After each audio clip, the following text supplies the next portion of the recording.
សួស្តីពុកម៉ែបងប្អូនសាជាថ្មីថ្ងៃនេះគឺខ្ញុំមកចែករំលែកប្រាប់ពុកម៉ែបងប្អូនបានពីរបៀបមើលនៅរង្វាន់ភេទជ្ជៈ2កំប៉ុងបាទនេះភេទជ្ជៈ work ណាពុកម៉ែបងប្អូនអញ្ចឹងយើងរូតរះបាទដោយសារក្រសួងកាត់ប្រកាសបាទនឹងដាក់លឹងលែងដាក់រង្វាន់លើកវ៉ាល់កំប៉ុងអញ្ចឹងគេលោចុងឆ្នាំអីអញ្ចឹងគេដាក់រង្វាន់ឲ្យត្រូវអស់គេហៅថាលៀងឃ្លាំងណាពុកម៉ែបងប្អូនអញ្ចឹងនិយាយទូទៅមិនថាតែភេទជ្ជៈ work ទេគឺគ្រប់ភេទជ្ជៈដែលមានរង្វាន់នឹងស្រាបៀដែលមានរង្វាន់ក៏ដូចជាមានវីដេអូរបៀបបញ្ចូលកាត Smart SIM card បិទ phone របៀបបដាច់គម្រោងបដាច់ប្រព័ន្ធដែលយើងបញ្ចូលលុយទៅកាត់10សេន20សេនរបៀបបង្កើត Facebook បង្កើត Telegram បានបង្កើត Play Store បង្កើត Gmail បាទ ID បាទក៏មានក្នុងវីដេអូខ្ញុំផងដែរអញ្ចឹងមកពុកម៉ែបងប្អូនទៅចិត្តបាទជួយចុច Subscribe ដាក់រូបកណ្ដឹងមួយផងបាទដើម្បីទទួលបានវីដេអូថ្មីពីរូបខ្ញុំជាច្រើនទៀតបាទអរគុណច្រើនបាទឥឡូវនេះ work នេះហូបពីអ្នកពូអ្នកមកកំប៉ុងបាទហ្នឹងហើយគឺមួយថ្ងៃប្រចាំហើយមួយថ្ងៃមកកំប៉ុងបាទអត់ដែលខានទេពុកម៉ែបងប្អូនដូចតែជាទម្លាប់មួយឯងចោលក៏នៅតែនឹកឃើញថាថ្ងៃណាអត់បានហូបនៅនឹកឃើញអញ្ចឹងណាបាទហ្នឹងហើយអញ្ចឹងឥឡូវកុំឲ្យខាត់ពេលយូរខ្ញុំនឹងបញ្យល់អញ្ចឹងពីកំប៉ុងនេះខ្ញុំមិនប្រកាសថាត្រូវទាំងពីរទេខ្ញុំនិយាយតែ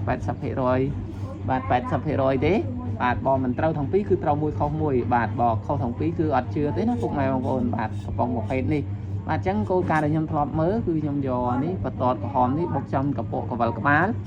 ទី2គឺបន្ទាត់ហ្នឹងចំនៅបរោះករាលនៅកវលកំប៉ុងអញ្ចឹងខ្ញុំរើសមិញអត់មានអាចចំនៅបរោះករាលទេគឺមានចំកពកអញ្ចឹងទាំងពីរបាទកពកទាំងពីរតែឥឡូវតាមដានជាមួយខ្ញុំអស់គ្នាតើប្រភេទហ្នឹងវាត្រូវទាំងពីរឬក៏ត្រូវមួយខុសមួយហ្នឹងហើយពុកម៉ែបងប្អូនមកសម្រាប់ខ្ញុំគិតថាបើមិនត្រូវទាំងពីរគឺត្រូវមួយខុសមួយហើយខ្ញុំអត់មើលលេខកូដបាតវាទេអញ្ចឹងវើកយើងឥឡូវកោះផុចមកបាទអត់តែមានចកំកគឺត្រូវរង្វាន់ហើយបាទសម្រាប់តែ TikTok ឲ្យបេះដូងអ្នកមួយផងបាទឥឡូវខុសមួយបាទហើយខុសបាទនេះដឹងត្រូវយើងមិនបាច់មើលដឹងត្រូវមិនដែលខុសទាំងពីរពុកម៉ែបងប្អូននេះឃើញទេពុកម៉ែបងប្អូនហើយឥឡូវវើកយើងចេញនៅកវលថ្មីហើយនេះគឺដាក់ខៀវពីលើអានេះដឹងខុសហើយយើងមិនបាច់មើលទេដោយសារវាអត់ចកំកអានេះវាមានចកំកគឺមានលេខ5តមុនបាទនេះកោះជាមួយខ្ញុំអស់គ្នាត្រូវ1ដុល្លារមកបានរួចអូ1ដុល្លារបាទពុកម៉ែបងប្អូនបាទនេះគ្រាន់ថាត្រូវ1ដុល្លារមែនបាទ1ដុល្លារអញ្ចឹងយើងត្រូវថែមអស់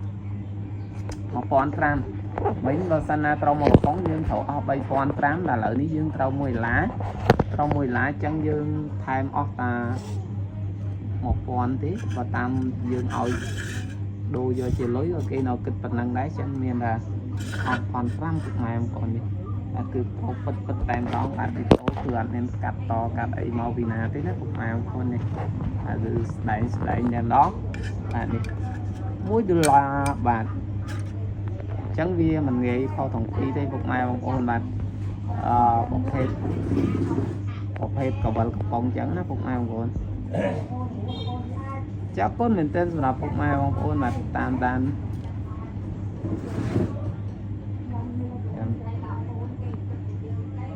វីដេអូរបស់ខ្ញុំអត់កុំភ្លេចជួយចុច Subscribe ដាក់រូបកណ្ដឹងមួយផងជួបគ្នានៅវីដេអូក្រោយ